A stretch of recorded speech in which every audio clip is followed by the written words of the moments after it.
Hello' মোৰ মৰমৰ ভাই ভণ্টিসকল, আজি আমি আলোচনা কৰিম BA ফাৰ্ষ্ট ছেমিষ্টাৰৰ ফিল'ছফিত পাৰ্ট 2ত থকা কুৱেশ্যন আনচাৰখিনি। তোমালোকৰ ফিল'ছফিৰ পাৰ্ট 2টোৰ নাম হৈছে বৈদিক চিন্তা। এই পাৰ্টৰ শ্বৰ্ট আৰু লং কুৱেশ্যনখিনি আজি আলোচনা কৰিম। শ্বৰ্ট কুৱেশ্যনখিনি যদি মই পঢ়ি যাওঁ তেনেহ'লে ভিডিঅ'টো বহুত দীঘল হৈ যাব, সেইবাবে মই দেখাই যাম, তোমালোকে নোট কৰি ল'বা বা স্ক্ৰীনশ্বট মাৰি ল'বা। যিবিলাকৰ টিক চিন মাৰি আছে সেইবিলাক চাবা, সেইবিলাক পৰীক্ষাৰ বাবে অতি উপযোগী।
শ্বৰ্ট কুৱেশ্যনখিনি চোৱাৰ পিছত তোমালোকে দীঘল প্ৰশ্ন উত্তৰ চাবা। 1 নম্বৰটো অবৈদিক দৰ্শন বুলিলে কি বুজা, এইটো চাবা তোমালোকে।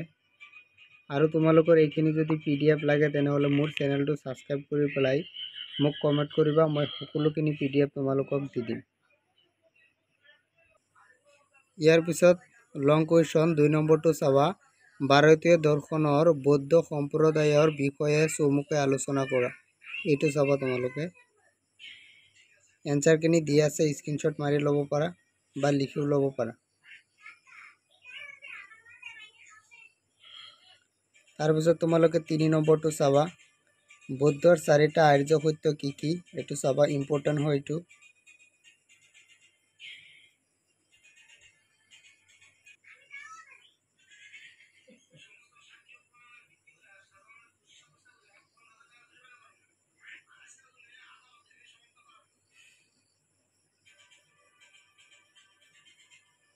তাৰপিছত তোমালোকে 4 নম্বৰটো চাবা।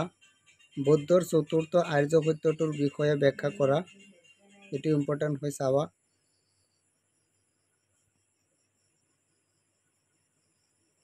ইয়াৰ পিছত 5 নম্বৰটো চাবা। বৌদ্ধ দৰ্শনৰ 8টা পথ কি কি, 6 নম্বৰটো চাবা।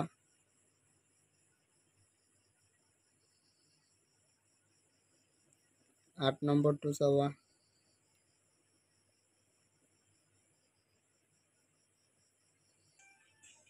ইয়াৰ পিছত তোমালোকে 13 নম্বৰটো চাবা।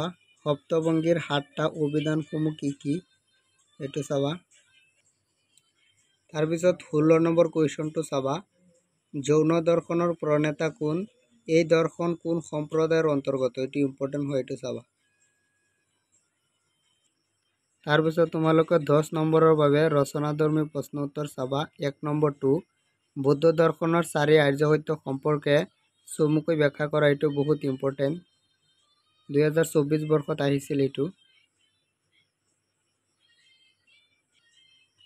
এনচাৰটো দীঘল হ'লেও বহুত ইম্পৰ্টেণ্ট হয়।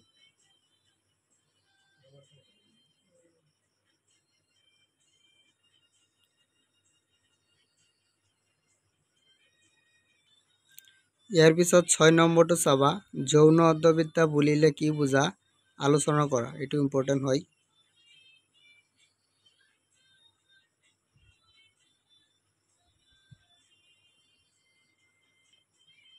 তো আজিৰ কাৰণে এইখিনি আছিলে, আৰু তোমালোকৰ BA-ৰ 8টা ছেমিষ্টাৰৰ সকলো কুৱেশ্যন এনচাৰ মই দি থাকোঁ, মোক ছাবস্ক্ৰাইব কৰি ৰাখিবা, তেনেহ'লে সকলো কুৱেশ্যন এনচাৰ তোমালোকে চাব পাৰিবা। মোৰ চেনেল ছাবস্ক্ৰাইব কৰি ৰাখিলে তোমালোকৰ মডেল কিনাৰ কোনো প্ৰয়োজন নপৰে। মোৰ চেনেলৰ পৰাই চাই ভিডিঅ' চাই তোমালোকে এক্সাম দিব পাৰিবা আৰু ভাল এটা নম্বৰ লাভ কৰিব পাৰিবা পৰীক্ষাত।